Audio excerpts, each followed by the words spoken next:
So I was reading an article this morning. It was Jeremy Light, and it was about the IAMTN conference and committee that they're going to be speaking in front of, Ripple. He is the vice president of the European division. So he's going to be speaking at the IAMTN October 2nd and 3rd, I believe it is. And there's some amazing things that are said in that article, and I'm going to share them with you this morning. I'm really trying to figure out like exactly where I want to start this morning. Let's start with this. Okay, so shout out to XRP Daily, right? Which is the XRP Daily, which I believe is Cobb, Alex Cobb, I believe. So shout out to him in this article from what was it, day before yesterday or yesterday? The 35 million worth of Ethereum sent through the XRP ledger. I want to start here because we've talked on this show, and I have shared with you guys probably to ad nauseum that I believe that Bitcoin will have to be put on the ledger. I truly believe that. In the article on the XRP Daily here, it suggests the same thing when it talks about the fact that $35 million worth of Ethereum was moved through the XRP ledger. If you remember, it was about a month or so ago, Stephen Thomas had come out and announced that they were putting some ERC20 tokens on the Cosmos interoperable network, right? So that was fascinating. And then here we see about 35 million being moved through the XRP ledger. Interoperability is the name of the game, right? Interoperability is the name of the game. So, okay. Let me get this open here because I want to make sure I'm going at the right. I want to go through this. I want to move through this material in a certain manner, right? All right, so we know that the 35 million was through there, and the article suggests very similar, like we've suggested on here. It was 2 different batch transactions, and it shows the coding for the transactions. And then it says, think of all the use cases could derive from this alone. One data wallet services were all to run on the XRP ledger and would be enabled to send any digital asset instantly across exchanges and wallet providers. I mean, this is basically what we've been talking about.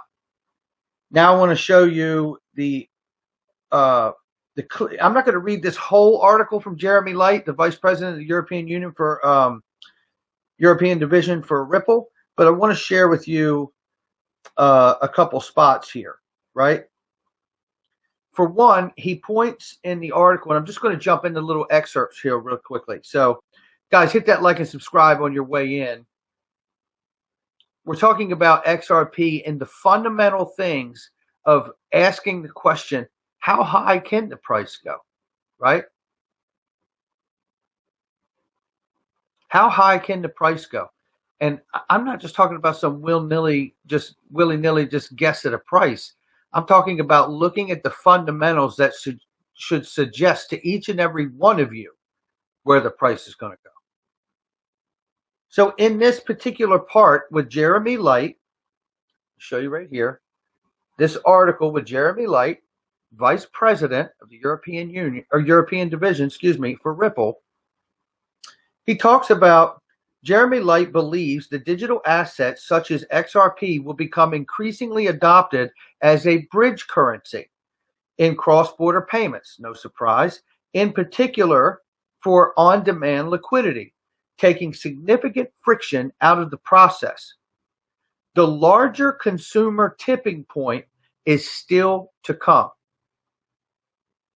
As of now, you can't easily use cryptocurrencies to pay for goods and services, but there's a clear and growing use case for crypto as a bridge currency.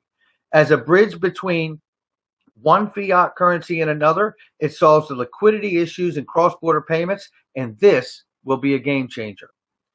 But what he's talking about further back in there is the larger consumer tipping point is still to come. And what he's talking about there is the accessibility to use your crypto in a transaction anywhere. Now remember, Microsoft and Starbucks are partnered with Bakkt, and they intend to put in their point of sale system the ability to use crypto. Think about how many Starbucks there are, and think about the fact that Microsoft ends up putting wallets and the ability to use crypto within all the computers, right? It's fascinating. Let's go to another thing that I found fascinating.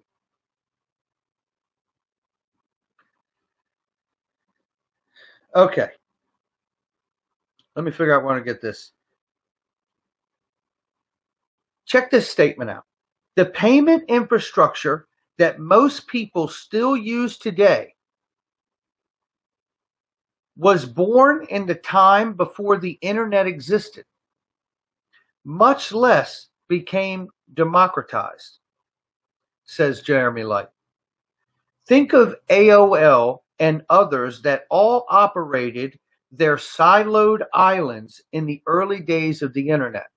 So, in the early days of the internet, you had the AOLs and the different companies that were out here that had their own little internet universe, and you would get on their network and you could see what was ever in that network, right? Then along came HTTP. HTTP and other protocols that truly made the internet accessible for everyone. The world of payments is heading in the same direction. As the underlying infrastructure improves, that will help democratize payments for everyone. That is what we call the Internet of Value, where value moves as easily as data does. Period. 1999 Super Chat, Benji B, recession looming in XRP at 26 cents, but I got to give it up to you, Brad. Thanks for the hard work. Great insight. Thank you so much, Benji. I appreciate you, brother. Appreciate you very much. Prodigy and CompuServe, right? Yeah, absolutely, Dobbs Ferryman. What's up, Savvy? It's all good. We're glad to have you however we get you, brother. No doubt. Great to see you this morning.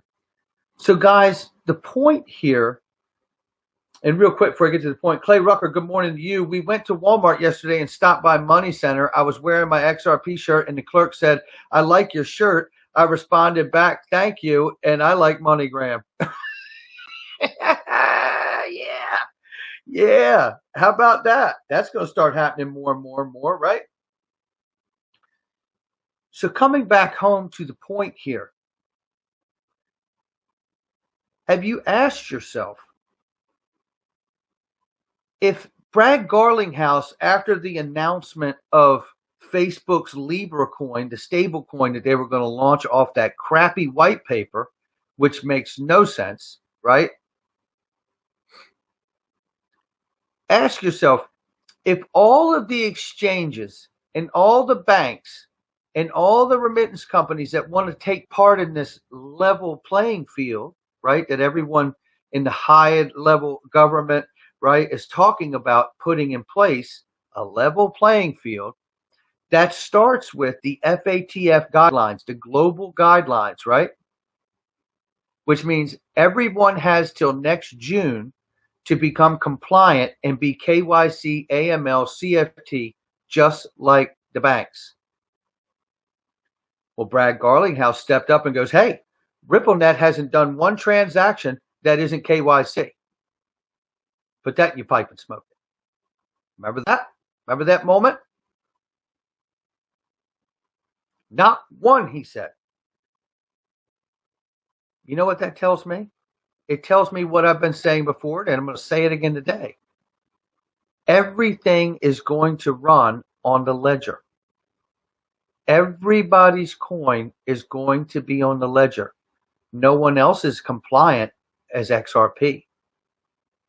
If they are, you better tell me about it, because I don't know about it. They just put 35 million worth of Ethereum across the XRP ledger. Well, how about that? We also casually talk about the interoperability of the ILP and the XRP ledger. Absolutely. Run through both. Absolutely. Between the ILP and the XRP ledger, everything's going to run on our bed, because you just heard Jeremy Light say it. We are the HTTP. What HTTP did for the Internet of Information that we currently have, that I'm talking to you on, sharing information right now, that universal platform code that has allowed for the foundation of the Internet information, is Ripple. It is the XRP ledger. It is the ILP, because that is the new foundation. What is the equivalent of the HTTP? We are for the new Internet of value. It's us. I've said it before and I'm going to say it again. We are not just another digital asset. We are part of the framework of this entire digital asset space. That's how big this is.